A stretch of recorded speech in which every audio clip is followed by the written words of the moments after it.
Hello viewer, আসসালামু আলাইকুম।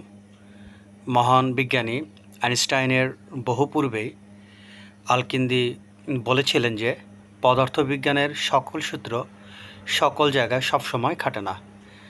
আজকে আমরা এই মহান দার্শনিক আলকিন্দির ফিলসফি নিয়ে আলোচনা করব। আলকিন্দি একজন মুসলিম দার্শনিক ছিলেন। তিনি বলেছিলেন, প্রতিটি বস্তুর একটি অন্তর্নিহিত সত্য আছে, আর এই অন্তর্নিহিত সত্য বলতে আসলে ঈশ্বরকে বোঝানো হয়েছে। তিনি মহান আল্লাহ তাআলার অনুসন্ধান করতে গিয়ে এই সিদ্ধান্তে উপনীত হন যে মহান আল্লাহ তাআলাই হচ্ছে প্রতিটি বস্তুর আদিকারণ। আমরা আলকিন্দির ফিলসফির সাথে গ্রিক দার্শনিক অ্যারিস্টটলের দর্শনের মিল পেয়ে থাকি। গ্রিক দার্শনিক অ্যারিস্টটল একই কথা বলেছিলেন যে প্রতিটি বস্তুর আদিকারণ হচ্ছে ঈশ্বর।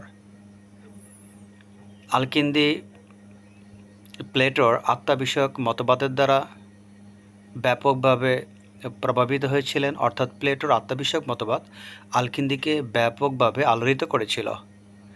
আলকিন্দির সবচেয়ে বড় সাফল্য হচ্ছে তিনি মুসলিম দর্শনের সাথে ক্লাসিক্যাল গ্রিক দর্শনের একটা সুন্দর অ্যাডজাস্টমেন্ট করতে পেরেছিলেন। মৃত্যুর পরে আত্মার অবস্থা কী হয় এই নিয়ে কিন্তু আলকিন্দির দর্শনের সাথে আমরা ভারতীয় দর্শনের অনেক মিল পেয়ে থাকি। যেমন ভারতীয় দর্শনে বলা হয়েছে মৃত্যুর পরে আত্মা স্বগুণে প্রজন্মের পর প্রজন্ম অর্থাৎ অনন্তকাল ধরে বেঁচে থাকে বা বিরাজমান করে, যেটাই আমরা বলি। অর্থাৎ মানুষের মধ্যে যে সদ্গুণগুলো আছে সেই সদ্গুণগুলো মৃত্যুর পরেও আত্মার সাথে থাকে, সেগুলো নিঃশেষ হয়ে যায় না, অনন্তকাল ধরে সেগুলো চলতে থাকে। আলকিন্দি একই কথা বলেছেন যে শুদ্ধ আত্মা যেগুলো, সেই শুদ্ধ আত্মাগুলো ভালো গুণ নিয়ে, আর শুদ্ধ আত্মা বলতে আপনারা জানেন অর্থাৎ যে আত্মা এই দুনিয়াতে পরিশুদ্ধ হয়েছে, এই শুদ্ধ আত্মা মৃত্যুর পরেও অনন্তকাল ধরে থেকে থাকে বা বিরাজমান করে বা বেঁচে থাকে, যেটা আমরা বলি অনন্তকাল ধরে এই শুদ্ধ আত্মা চলতে থাকে। তো এই আত্মা বিষয়ে, বিশেষ করে মৃত্যুর পর আত্মার অবস্থাটা কী হবে সে বিষয়ে আলকিন্দির সাথে আমরা ভারতীয় বিশেষ করে বেদান্ত দর্শনের একটা চমৎকার মিল পেয়ে থাকি। অনেক মুসলিম দার্শনিকদের মতো আলকিন্দিও ধর্মের সাথে দর্শনের একটা অ্যাডজাস্টমেন্ট করতে চেয়েছিলেন। আলকিন্দির ফিলোসফির ক্ষেত্রে একটু ভিন্নতা হচ্ছে কি, উনি ওনার মতে গণিতের সাহায্যে দর্শনের চমৎকার ব্যাখ্যা করা যেতে পারে, আর তিনি এইভাবে গণিতকে দর্শনের ক্ষেত্রে ব্যবহারের ক্ষেত্রে গণিতকে দর্শনের ক্ষেত্রে ব্যবহারের জন্য তিনি ব্যাপকভাবে উৎসাহিত ছিলেন।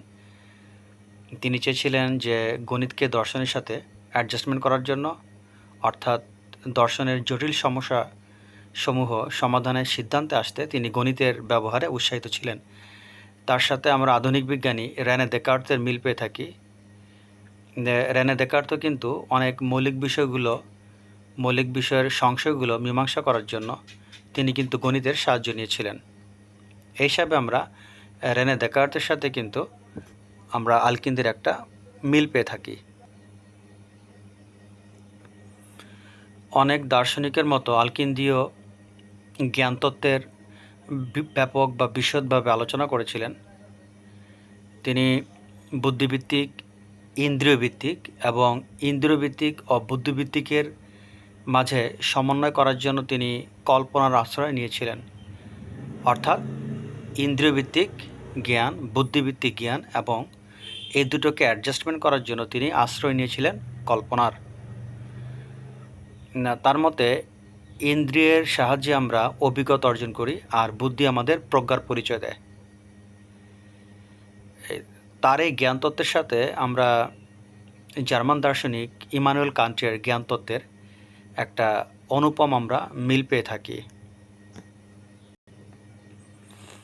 আলকিন্দির মতে মহান আল্লাহ তাআলা জগতের সৃষ্টিকর্তা, আর তিনি কতগুলো মাধ্যমে তিনি তার কাজগুলোকে পরিচালনা করেন, সেক্ষেত্রে তিনি নিজে সরাসরি হস্তক্ষেপ করেন না। মহান আল্লাহ তাআলা নিজেও সেই কার্যকারণের নিয়মগুলোকে লঙ্ঘন করেন না। তো এই ছোট ভিডিওতে আজকে আমরা আল-কিন্দির দর্শনের ক্ষেত্রে আল-কিন্দির যে অবদান সেটাই আমরা একটু আলোচনা করলাম অতি সংক্ষেপে ভিডিওটি ছোট করার জন্য।